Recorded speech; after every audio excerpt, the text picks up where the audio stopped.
there's a type of person who hears party this weekend and immediately starts planning their excuse, not because they're depressed, not because they have social anxiety, but because they genuinely rather be alone. And psychologists just figured out why society has been completely wrong about them.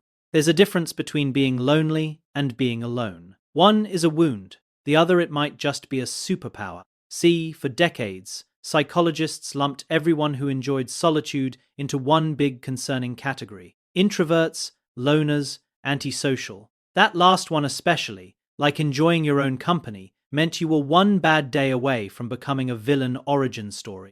But then something fascinating happened in the research. In 2016, a team of psychologists at the University of Buffalo did something nobody had really done before. They asked a simple question: what if some people just prefer being alone? Not because they're scared of others, not because they're damaged, but because solitude actually makes them feel good. They called it unsociability, not antisocial. That's different. That's active hostility toward people. Not avoidant, that's fear-based, but unsociability, the calm, confident preference for your own company. And when they studied these people, plot twist, they were doing great, better than great. Actually, let's talk about what's actually happening in the brain of someone who genuinely enjoys being alone. First, their dopamine system works differently. You know how extroverts get this massive hit of dopamine from social interaction, the laughs, the energy exchange, the buzz of being around people.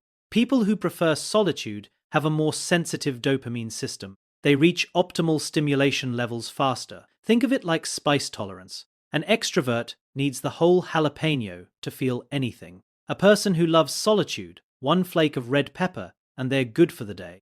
But here's where it gets even more interesting. Their prefrontal cortex, the part of your brain responsible for deep thinking, self-reflection, and complex problem-solving, shows heightened activity during alone time. They're not just sitting there staring at walls. Their brains are throwing a whole party of introspection, creativity, and mental processing.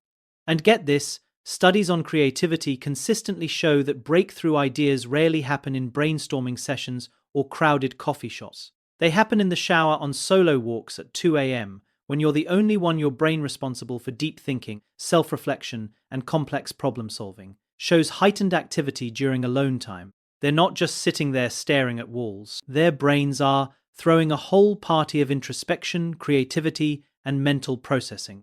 And get this, studies on creativity consistently show that breakthrough ideas rarely happen in brainstorming sessions or crowded coffee shops. They happen in the shower, on solo walks at 2 a.m., when you're the only one. Because here's the uncomfortable truth. Some people aren't embracing solitude. They're using it as armor, as a shield against rejection, judgment, or the vulnerability that comes with connection. And that's where we need to be honest with ourselves. Psychologist Abraham Maslow talked about this. He said, "Healthy solitude comes from a place of abundance, not scarcity. You enjoy being alone because you've had meaningful connections, and you know you can have them again. You're not running from people. You're running toward yourself." The question isn't, do you like being alone? The question is, why do you like being alone? If your answer involves words like recharge, create, think, process, you're probably in that healthy unsociability zone. If your answer involves words like safer, easier, less painful, that might be something else worth exploring. Not wrong, not broken, just different, and maybe worth a conversation with someone you trust. But let's get back to the people who genuinely thrive in solitude because they've figured out something the rest of us are still learning. They've discovered that being alone isn't the same as being incomplete. Think about how we talk about relationships. My other half, my better half, you complete me. We've built this entire narrative that humans are like broken Lego pieces just desperately searching for our matching brick. But people who enjoy solitude, they've looked at that narrative and said, actually, I'm a whole set already. And here's what's fascinating. This isn't arrogance, it's self-awareness. Research from Dr. Bella DiPollo at UC Santa Barbara found that single people who embrace solitude often have stronger connections with friends, family, and community than their coupled counterparts. Because they're not trying to get all their needs met by one person. They're not clinging. They're choosing. They understand something crucial. The quality of your alone time directly impacts the quality of your social time. When you're recharged, centered, and clear-headed from solitude, you actually show up better in relationships.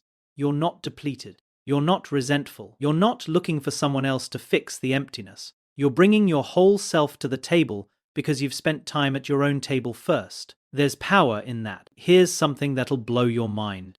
In Japan, there's a word for this: hitori, alone time. And it's not just accepted, it's celebrated. There are restaurants with solo seating booths designed specifically for one person.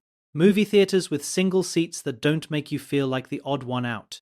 Entire cultural practices built around the idea that sometimes you just need to exist with yourself. They've even got solo karaoke booths. Think about that. They've made singing alone in a soundproof box a legitimate social activity.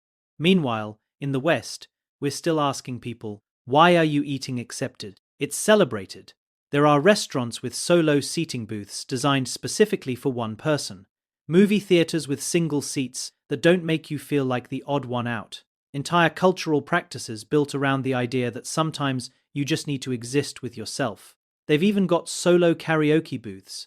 Think about that. They've made singing alone in a soundproof box a legitimate social activity. Meanwhile, in the West, we're still asking people, why are you eating alone? Like, it's a confession at a support group. Wild. So what does this mean for you? If you're someone who genuinely loves being alone, here's your permission slip. You're not weird. You're not broken. Your brain is literally wired to find restoration in solitude. And that's not just okay, it's valuable. The world needs people who can sit with themselves, who can think deeply without constant stimulation, who know the difference between connection and codependency. In our age of constant connectivity, where everyone's expected to respond immediately and always be available, the ability to genuinely enjoy your own company might be the most countercultural thing you can do. But make sure you're not confusing preference with self-protection. Check in with yourself honestly. Can you connect when you want to?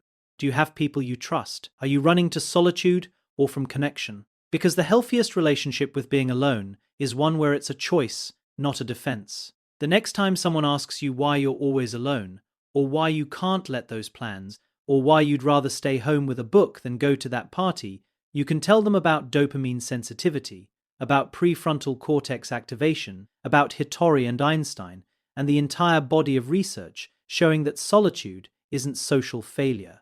It's often social intelligence. Or you can just smile and say, because I like myself. That usually ends the conversation pretty quickly. And honestly, that's the whole point. If this video just explained habits you've never been able to explain yourself, don't scroll. The videos on screen are direct follow-ups breaking down why you recharge the way you do and why certain routines feel necessary. The other explains how your brain processes stimulation and how that shapes your daily behavior. They're not random. They answer the questions this video probably just raised. I'll see you there.